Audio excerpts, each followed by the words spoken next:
Hello, it's Cook Persita, and today I'm sharing with you how to make chocolate at home from scratch. And from scratch, I mean cocoa beans and cocoa butter. I will show you how to make milk, white, and dark chocolate, but it will be the same content, just a little different ingredients. And let's get started. And we're making the dark chocolate first. We'll measure out 20 grams of cocoa powder. Add 60 grams of sugar. Use a food processor to blend it. Transfer it to a container and set it aside. Now measure out 60 grams of cocoa nibs. Blend them for a few minutes. You want them to get very small. Chocolate particles are twice as small as icing sugar. That's the reason why chocolate tastes so smooth and velvet. That's why chocolate is ground in stone grinding machines to get those particles very small.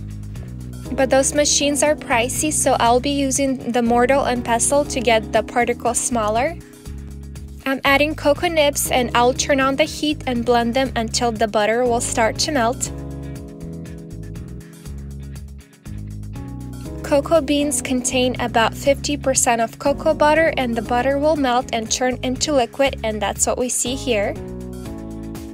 Now I'll add the cocoa powder and sugar we prepared earlier. Mix it and keep in mind that the more you grind, the smaller the particles will get and the chocolate will taste smoother. Measure out 40 grams of cocoa butter and chop it into smaller pieces. And when the batter looks like this, I'll add the cocoa butter and mix it until butter melts and try to grind it into smaller particles. Keep in mind that we're just melting the butter, we're not burning the chocolate, so make sure the chocolate doesn't get too hot. Grind as much as you want, the more the better, and when you decide it's time to stop, we'll temper the chocolate. I'll show you how. I never skip this step because tempering gives the chocolate a beautiful gloss and a snap sound when you break it. But if you're okay that your chocolate won't have the snap sound when you break it, you can skip this step and transfer the chocolate directly to the mold. It's very easy, we're just trying to cool down the chocolate until it starts to thicken. I'm spreading and bringing it back together. And when the chocolate starts to thicken, transfer it to the mold. It does make some mess, but this step is essential if you want the glossy look and the snap sound when you break it. After I make it all even and nice, I will refrigerate it for 30 minutes and then I'll store it in room temperature.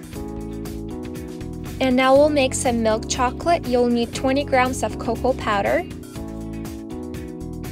Add 50 grams of milk powder and add 80 grams of sugar. Use a food processor to make the particles smaller, and remember that smaller the better. Transfer it to a container and set it aside.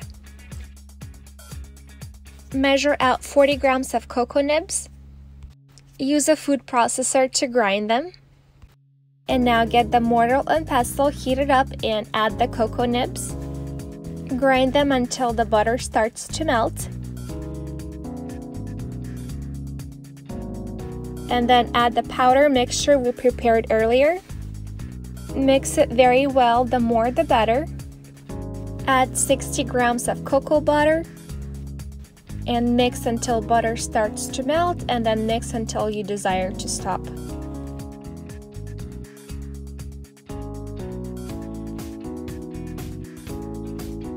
And for the white chocolate, we'll need 80 grams of milk powder and 80 grams of sugar.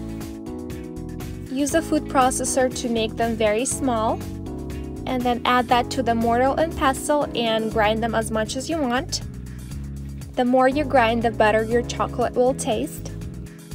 Add 80 grams of cocoa butter. The butter will melt, but keep in mind that we're not burning the chocolate, we're just melting the butter.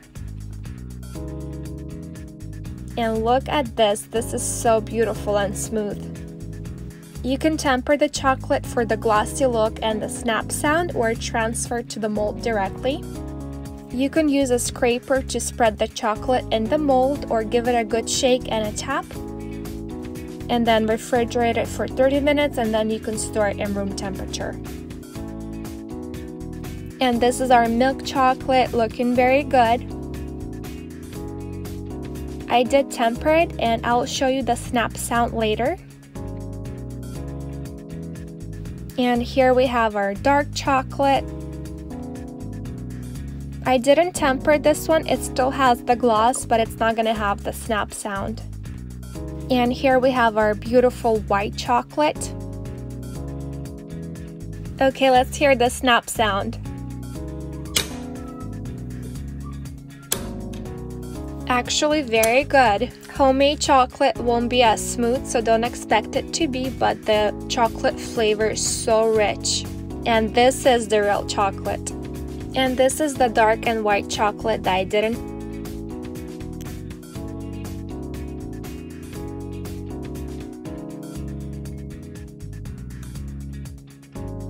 So you do get a little snap, but it's not going to be as hard as if you would take the time and temper the chocolate.